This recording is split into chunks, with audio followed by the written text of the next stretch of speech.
So, this is an episode about a father and his daughter running a restaurant, eh? That means new characters! I'm Saffron Masala, the chef here at the Tasty Treat, the most exotic cuisine in Canterlot. And every brony artist watching just picked up their pencils. It's rare you see a design that just screams draw me, but there you go. If anything, it's better than that food critic's design. That's a face only an ego could love. I'm Finn the Pony, and it's time for Finbits.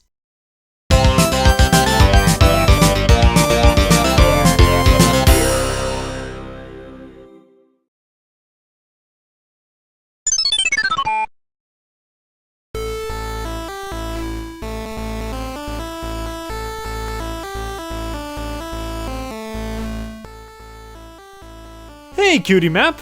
It's been quite a while, hasn't it? You completely shut down after the season 5 finale, and only now do the main 6 decide to fix you up.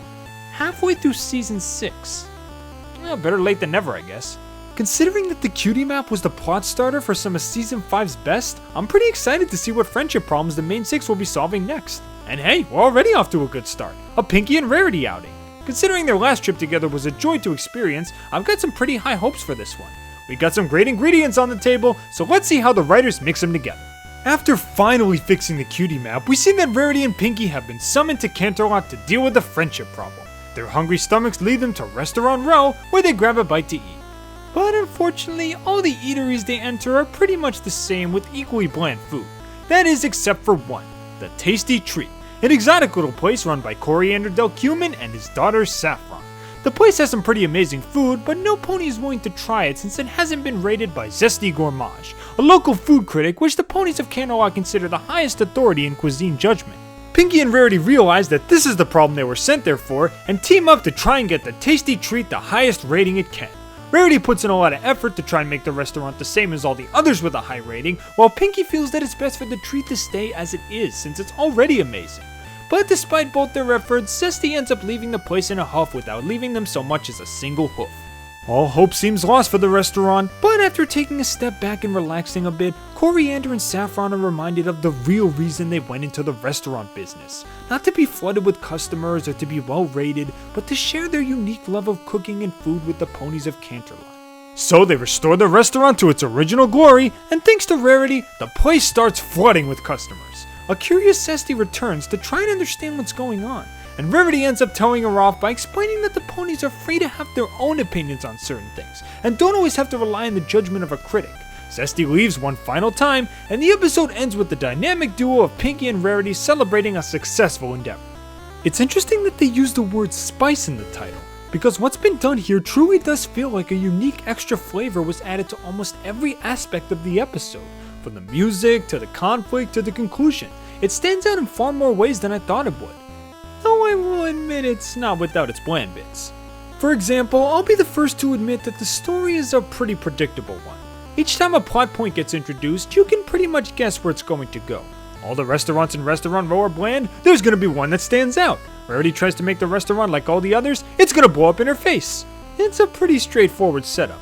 Not to mention that the pacing certainly had some notable issues as well. While certain aspects such as the song move the story along at a decent speed, some moments like the father-daughter arguments and Zesty's long-winded speeches felt a bit lengthy and tended to slow down the episode at certain points. I'll admit that the ending took a unique turn I wasn't expecting, and I'll talk about that later, but as a whole, the story is one of the weaker aspects on display here. The characters, on the other hand, are a whole different story. Well, for the most part. Let's start off with our Spice Rack family, Saffron and Coriander. A father-daughter dynamic is something we have yet to see in MLP, and it makes for some really interesting and genuine conflict. Despite being family members, it makes a lot of sense that these two would butt heads very often, especially since one is a hopeful optimist that believes the restaurant will succeed, and the other is a gloomy pessimist who's pretty much already thrown in the towel. But luckily, the writers don't shy away from the fact that they still do love each other, and it's clear that the stress of business is the thing that's leading to their conflict, not anything personal. The interactions between these two feel genuine, and the moments when they finally see eye to eye again are some of this episode's highlights. But what about our two main stars? Surely their characters are given the care and thought that they deserve. Well, one thing's for sure, they nailed this Pinkie Pie portrayal. Similar to Lost Treasure of Griffinstone, Pinkie was in the right mindset from the moment the problem was found. She knew the food was good, and she knew every pony would love it if she could only get them to try it. And she wasn't willing to give up until she got customers to try the treat. She is perfectly in character here, no doubt. But then on the opposite spectrum, you've got Rarity. What happened here, guys? Did you really have to turn Rarity into a moron just so this plot could play out? I mean, we saw her try the Zesty approved food. We know she thought it was terrible, and yet she still thinks that making the tasty treat the same as every other restaurant is the best course of action. Honestly, all she really had to do was just direct customers to the restaurant, and she pretty much knew that from the start.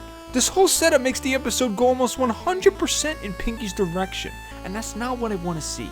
I like seeing both characters contributing to the conflict equally, each using their strong points to move things along, but unfortunately, that's not what we got here.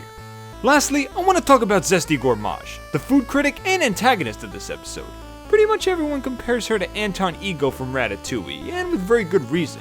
She's an uptight, stuffy food critic that a lot of ponies rely on when it comes to opinions on food. But one thing that sets her apart from Anton is what becomes of her at the end. At the end of the episode, the tasty treat becomes a hit in spite of having no hoops. She's offered a chance to actually try the food, but instead of accepting the offer and maybe having a change of heart, she just upright refuses and leaves. This is not only a hilarious way to close off the episode, but it's pretty realistic as well. Whether you like it or not, there will always be those people that are impossible to satisfy. Maybe they'll try something and dislike it or just refuse to try it altogether, but bottom line, some people will end up having different opinions from yours. I personally think it complements the moral a lot better than if she changed her mind at the end. Speaking of which, the moral in this episode is probably the most relevant we've ever had. It shows that all people are entitled to their own opinions and should never put all of their hopes on what a critic deems to be acceptable.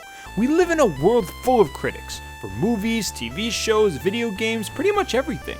And while it is nice to hear the opinions of others, especially those that have had a lot of experience with a certain media type, it's true that their judgment should not be your deciding factor as to whether you like something or not.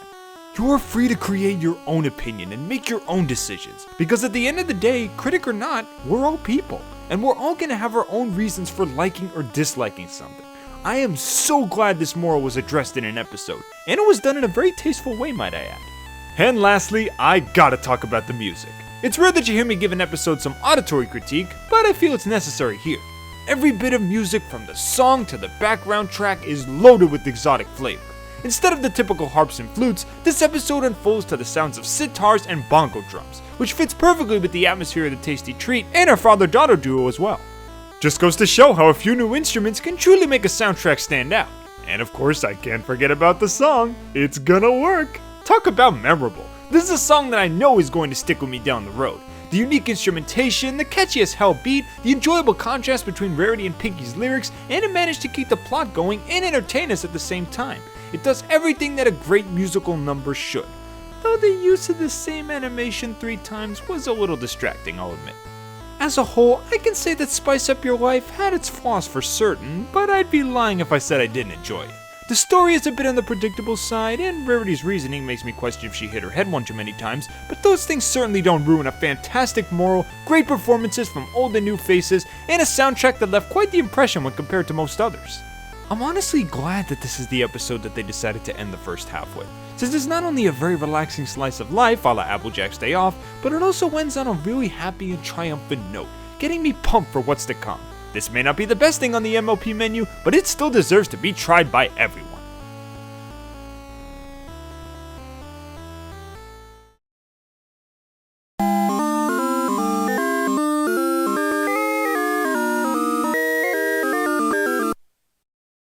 Well, I hope y'all enjoyed my quick little playthrough of this episode, and feel free to tell me what you thought of this episode in the comments below. Do you think this episode was a good send-off for the first half of Season 6? What new locations on the cutie map would you like to see the main 6 travel to? Well, one location that's been name-dropped a lot, but we've never seen head or tail of, is Las Pegasus. And come on, a pony version of Las Vegas? How could I possibly say no to that? Well, I think that about wraps up our first play session together. We've got a long hiatus ahead of us, and I've got some other projects I'd like to work on. I hope you all enjoyed these little bits of Finn, and if you think I should continue this when the season picks up again, feel free to let me know. And remember, just because something gets a Finn bits doesn't mean it will never get a Finn's feelings. I have a lot of those planned in the future, especially for episodes I've already covered. But for now, I say we save our game and call it a night. Thanks for playing along with me, everybody. I'm Finn the Pony, and I hope to see you all next time on Finn Bits. Night!